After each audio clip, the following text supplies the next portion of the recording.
네, 최근 법무부가 친족 간 혼인 금지 범위를 8촌 이내에서 4촌 이내로 축소하는 방안을 검토 중인 것으로 알려지자 성균관과 유림이 반발하고 나섰습니다.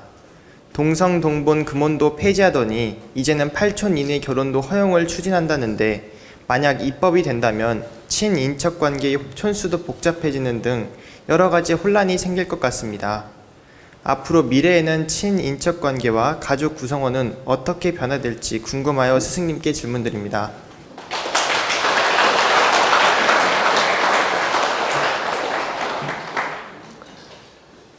옛날 고려시대에는 왕족끼리 사촌지간에도 결혼했고 삼촌지간에도 결혼을 했습니다. 왕족끼리 아시죠? 왜 왕족끼리 사촌이나 삼촌인데도 결혼했느냐? 피를 왕족끼리 나누려고. 그러니까 외부 그 인종차별로 인해서 외부 사람을 섞지 않으려고. 한마디로 왕의 피는, 왕족의 피는 왕족끼리 나누자 해가지고 이렇게 고려시대 보면 사촌지간, 삼촌지간, 오촌지간 이렇게 막 결혼을 했습니다. 그 거란전쟁 거기에서도 보면 알죠? 같은 형제빨 되는데 결혼하잖아요. 응? 촌수상으로 형제빨이 되는데도 이렇게 결혼을 한단 말입니다. 그러니까 사촌 형제지간인데도 결혼을 했다. 근데 이제 고려시대는 그 고려시대에 맞게 왕족끼리 그런 행을 했는데 그 사촌이든 오촌이든 혈족끼리 결혼하면 어떤 부작용이 따르냐면 그 유전, 핵 에너지 인자가 변형을 일으킵니다. 어떻게 변형을 일으키냐면 부정으로 변형을 일으켜요. 새로운 사람, 새로운 씨, 새로운 인종을 이렇게 잘 받아들여서 결혼도 하고 해야 이 두뇌가 발달하고 이 창의적으로 이 유전자가 변화를 일으키는데 가족끼리 가까운 사람끼리 자꾸 혼인을 하고 이렇게 부부 인연을 맺게 되면 오히려 그 유전인자가 변형을 일으키면서 기형이 많이 태어나고 득되지 않는다는 뜻입니다. 그래서 옛날에 그 고려시대의 왕족끼리 우리 지금 역사에는 드러나지 않았지만 부정적 자손들이 많이 태어났어요. 우리가 눈으로 지금 확인하지 않았을 뿐이지 그 왕족들의 자손들이 부정적인 경우가 참 많았다는 얘기입니다. 왜? 혈족끼리 결혼을 했기 때문에 그런 문제가 있었다. 그래서 시간이 흐르면서 문제가 있구나 이런 걸 느끼면서 그 다음 이제 외부 인사랑 이제 외부 아시죠? 외부 여자를 들여서 결혼도 하고 자손도 두고 이렇게 대를 잇는 풍습이 내려올수록 많아졌던 겁니다. 그리고 이제 조선시대 오면서는 이제 그런 게 오히려 없어졌죠. 근데 제가 왜 옛날 고려시대 이야기를 잠깐 하느냐면, 고려시대 그 왕족 혈통으로 이어가고자 하는 욕심으로 그런 한마디로 풍습이 있었는데 이게 바르지 못했다. 근데 이제 근시대에 이르러서는 보세요. 동성, 동본도 결혼하면 안 된다 하다가 이것도 허락을 했어요. 이것도 허락하고 8촌이 넘으면 뭐 결혼해도 된다는 식으로 또 허락을 하다가 이제는 뭐 4촌? 4촌만 넘으면 결혼한다고? 응? 그죠 지금? 4촌만 넘으면 결혼한다. 그럼 5촌이면 결혼해도 되는 거네? 이제 이런 식으로 혼인을 허락을 하고 이제 친족 간의 결혼을 하게 되면 변형인자가 많이 만들어지게 되며 오히려 득되지 않다. 그래서 좋은 씨앗이 형성되기 어렵다는 뜻입니다. 결론적으로 좋은 유전자가 만들어지기 어렵다. 우리 국가적으로 득되지 않다는 뜻입니다. 그래서 혈족끼리 이렇게 부부 인연을 맺는 건 절대적으로 우리 국민에게 득되지 않다는 뜻입니다. 이건 과학적인 근거를 가지고 제가 말씀을 드리는 것이고, 예법으로 봐도 이 근친상간, 친족 결혼, 이것은 바르지 않다. 예법으로 봐도 우리가 부부가 맺어지면 사촌도 생기고 오촌도 생기고 육촌도 생기고 이렇게 가까운 친인척이 형성이 돼서 예의범절도 지키고 서로 가족 간에 화합을 이루고 질서 있게 살아가야 되는데, 이렇게 하게 되면 모든 질서가 깨지는 현상이 와요. 그래서 결코 예법에도 도움이 되지 않으며 바르지 않다. 사람이 동물하고 다른 건 뭡니까? 예법과 질서가 있기 때문에 동물하고 다른 거예요. 동물은 뭐예요? 예법 질서가 없습니다. 오직 약육, 강식 이런 질서는 있을 수 있지만 예법, 인의, 예지, 삼강으로는 떠나서 이 예법 질서가 동물에게는 없다는 겁니다. 인의, 예지, 삼강오륜까지 다 욕심내지 않더라도 기본적으로 동물에게는 예법과 질서가 없다. 오직 사람만이 예법 질서를 챙기면서 산다는 얘기입니다. 그래서 공자님께서도 비례, 비인이라는 말씀을 하셨어요.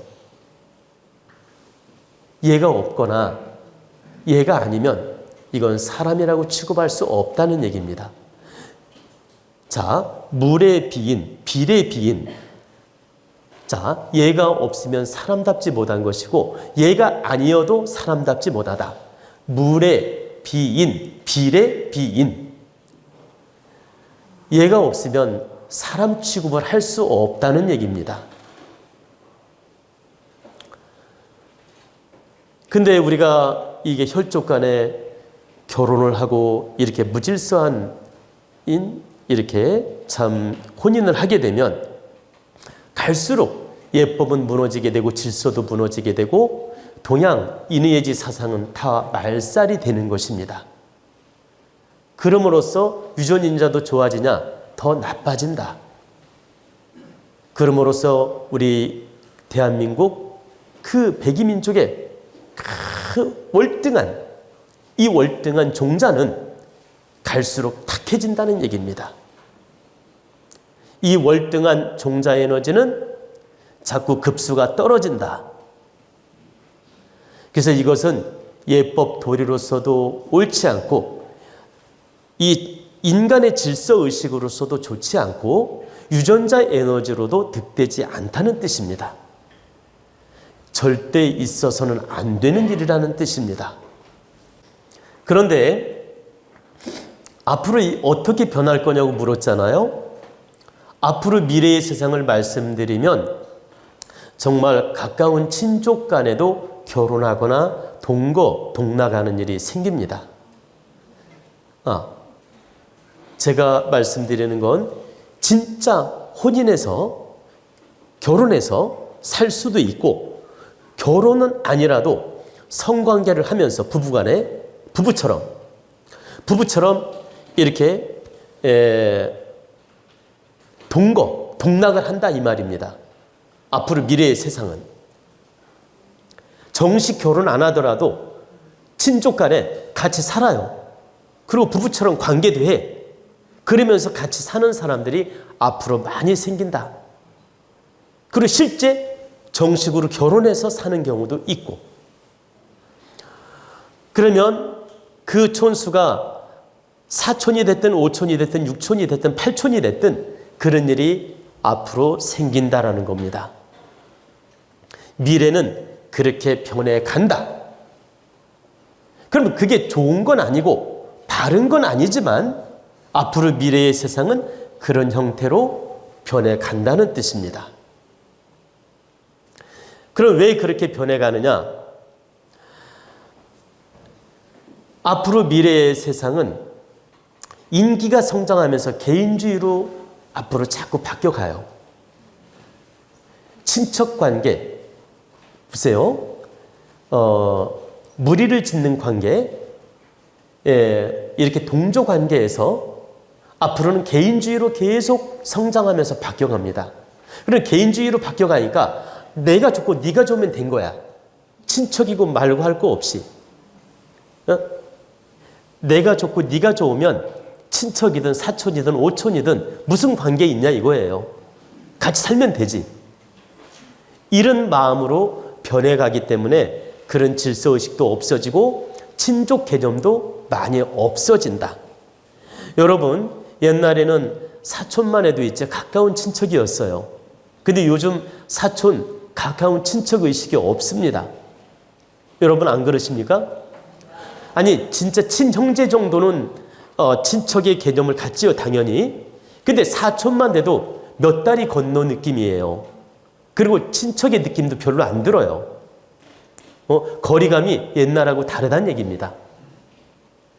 그래서 앞으로는 사촌, 오촌, 육촌만 돼도 동거, 동락도 할 수 있고 결혼도 하는 일이 생길 수 있다는 겁니다. 제 얘기는 입법이 되든 안 되든 그런 일이 벌어질 수 있다. 법적으로 허락이 되어도 그런 일이 있을 수 있지만 법적으로 우리가 제재를 하더라도 그런 일이 많이 생긴다는 뜻입니다. 이건 미래의 흐름이기 때문에 어쩔 수 없습니다. 다만 인의예지 도덕이 무너지고 있고 이 종자 에너지가 무너지고 있는 것이 안타까울 뿐입니다. 한민족의 거룩한 종자 에너지가 무너지고 있다. 이것은 정말 안타깝고 통탄할 수밖에 없습니다. 우리 국민들이 이런 이치를 알고 바른 의식을 가지고 법적으로 입법이 되든 안 되든 우리 국민 의식을 바르게 갖고 입법이 설령된다 하더라도 우리 스스로가 도덕성을 지키고 질서를 지키고 예를 지키는 마음으로 가급적이면 이 친족 간의 혼인은 삼가하도록 하는 게 맞다는 뜻입니다. 또한 유전자 에너지 측면으로 볼 때도 득되지 않다. 그렇기 때문에 우리 국민은 그걸 입법이다 아니다 이걸 논하기 이전에 우리 스스로 경계하고 조심해야 된다는 뜻입니다.